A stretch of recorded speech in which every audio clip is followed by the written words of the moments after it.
Today we want to talk about discipline in a kid's service. Well, the first thing you need to do is to love the children. You see, no discipline is possible without first loving the kids. In fact, this is a prerequisite in everything we do in ministry. Love the person as Christ has loved us. Get this right first, or else stop here, because there's not going to be any discipline until and unless we love the children. Number 2, say what you mean and mean what you say. Say what you really mean. Be serious and firm about the rules you set out for them. You cannot dish out things you don't believe in or do not intend to enforce. And when rules are broken, administer the consequences. We cannot be jellyfish in this, as kids will test their boundaries if there really is one. When they are allowed to break rules without consequences, is sending out the signal that rules are not important. And because we are ambassador of God, they may generalize that it is not important for rules in the Bible too. So believe in your rules. Don't be the one that the kids will turn to because they know you do not believe in the rules, because they will test out how serious we are about the rules. Number 3, be realistic about your expectations. Review your expectations or the rules you give to the kids. For example, can they really sit still for 1 full hour? Or ask ourselves, should I give some warnings first before I administer the consequences? Review your expectations of them, not only in a corporate setting, but also themselves as individuals.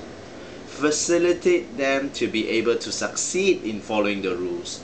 And for those needing more attention, assign the right person to be near them just for that extra encouragement. The bottom line is this, that we want them to succeed in obeying. You shouldn't be delighted to pounce on them or wait to pounce on them on every forced move. Number 4, give them reasons for the rules and the consequences. When you share the rules to them, give them reasons why. And when there's a violation, administer discipline firmly and properly. When talking to a child, go down at eye-to-eye level. Explain to him and or her why you had to do what you did. They need to know you are not against them, but you are against their inappropriate actions. Explain the consequences of that unacceptable behavior and how it affects others as well as themselves as children of God. And in the process, don't forget to affirm the love you have for them. The love I assume you would have, or else you wouldn't be watching this until here. Number 5, question yourself. After all that, well, at least for me, I'll question my part of the contribution to that violation. I'll ask if I have been boring, that I give them a chance to play out. And if I am, how can I work on my stuff a little bit more? Use more props? Be more creative? Be more interesting? In fact, I think this point should be number 1, because sometimes having a look at ourselves and fix the way we do things, we'll find that having a great captivated audience isn't so difficult after all.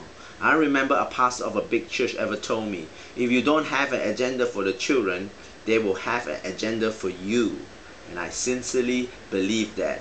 If we love the children, we have an interesting and a very motivating agenda for the kids. I hope you enjoyed today. See you again. Bye bye.